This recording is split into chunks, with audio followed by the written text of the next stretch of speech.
Assalamu alaikum wa rahmatullahi wa barakatuh. Make it your family was good. It's your boy Abu Hamza. I keep saying this, innit? Abu Hamza. Abu Dalia. Back at you again. So where we left off. Come back from Egypt. Everything is gravy after my mother-in-law's situation. We've moved into the house. The mega plan is to fix up this fixer-upper, sell it, take the profit and leave the country.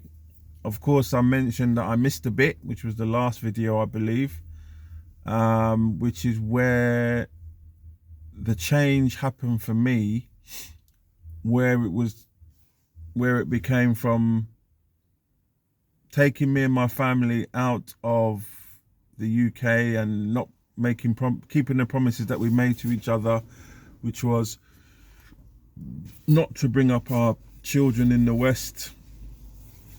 But the Hijrah wasn't actually a Hijrah fi sabilillah, let's just say.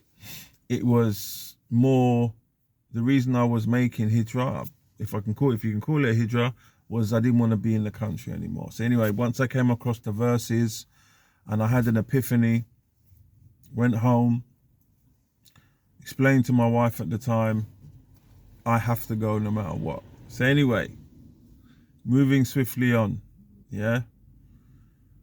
I'm getting my head down, working 7 days a week at a time. I'm not really seeing family at all because I'm on a mission. Got to get this money to fix up this house, to move. And then crash. The 2008 global crash, caused by banks lending money to people who they knew damn well couldn't afford to pay back their loans, happened, yeah? And it wasn't a ripple effect. It was like, once the crash was, I remember watching the news, watching traders, I think it was from BlackRock, or one of those big US banks, people walking out the building with their office possessions in their hands, and the press asking them questions, and they're keeping their heads down in embarrassment. Anyway, it transpired over the next couple of days what exactly had happened. And obviously the next question was, well, how is this going to affect the UK? How is this going to affect the UK? All over the news for weeks. For weeks, it was all over the news. But the effect here was more or less instantaneous. People just stopped spending money. Now, at the time, I'd been running my little roofing company, which consisted of me and another chap, for a good few years, 10, 11 years at that time, maybe. Yeah. And all my work was through recommendation.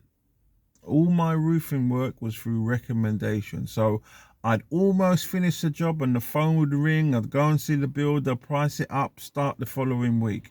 So it was back to back to back to back to back. Some big jobs, small jobs, repairs, renewals, you name it, I did it.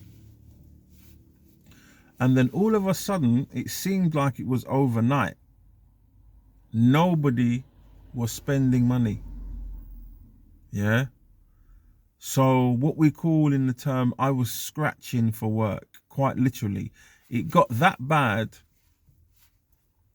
that when I had no work, I would still get up in the morning, put my work clothes on and leave the house and pick up my colleague, and we would just drive around looking for work. That's how bad it got. So from working 7 days a week continuously, rain, snow or shine, yeah, to having to leave, because I'm not the type of person that can stay at home. So I would get up in the morning knowing I had no work that morning, that day, that week, and leave and pick up my colleague, and we would just sit down and we'd go for breakfast and discuss how we're going to get to work, what we're going to do for fun. And little jobs would creep in. So I'm fretting now, because it's not only put my target back, I'm also having phone calls, or we are having phone calls from the mortgage company. Yeah. And not even so much the mortgage company.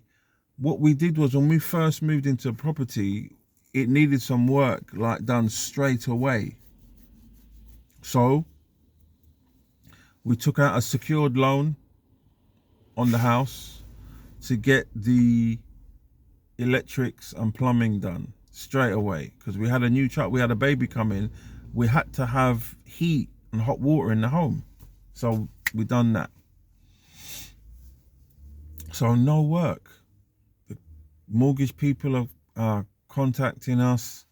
My wife at the time, she was still working. Here we go again, 1 second. Yo, sorry about the interruption. My baby's called me from Tanzania, and everything has to stop when my baby's called me. Okay, so like I was saying, the 2008 crash wiped the country out, not just me.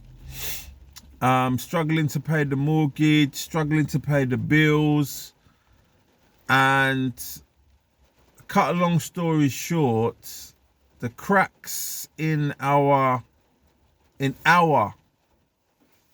plan started to show, to the point where family members are coming to me and saying to me, are you sure that your wife wants to go?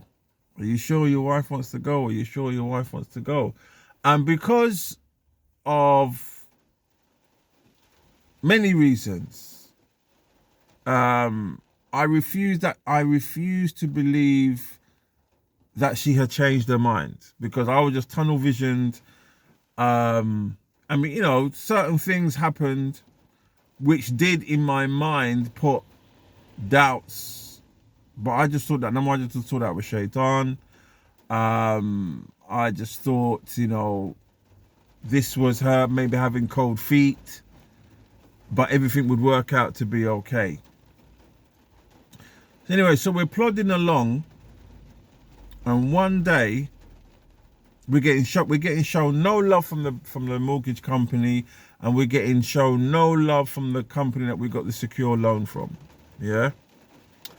So one day I've gone out to work and I'd done a roof repair, and I came home in my pocket with £164. I remember like it was yesterday. It was £164 I came home with. And as I came in through the door, my wife at the time said to me, oh, we have an electric bill. And I said, oh, really? How much is the electric bill? £164. The electric bill was. So I earned £164, and the electric bill was £164. And it was at that point, it was that very moment that I swore before my Lord. I swore, I said, Wallahi, Wallahi thumma Wallahi, I am not paying another mortgage payment to this house. It broke, I wouldn't say it broke me, but like, I just said, nah, enough is enough. Enough is enough. So what transpired? We ended up living in the house without us paying any mortgage for about 5 months. Yeah. And then in the meantime, I built a shed at the back of my mother-in-law's garden. And then we moved out. We shifted all our possessions. Yeah. Everything that we'd bought while we'd been there, everything. Put them at the back of the shed. I went back to the property, lifted up the post box and dropped the keys back through the door. Yeah. And it was at that moment that I felt a huge weight come off my shoulders. Like, it was just, it was too much. It was too much. Yeah. So now it is me, my wife at the time, and my, I believe, 2-year-old daughter, 2 or 3-year-old daughter, living in my mother-in-law's house, because I had turned around and said we are no longer going to allow this house and the mortgage repayments drive me into the ground. I was losing sleep. It was just crazy at the time. But one thing that stayed consistent all the way through, my need,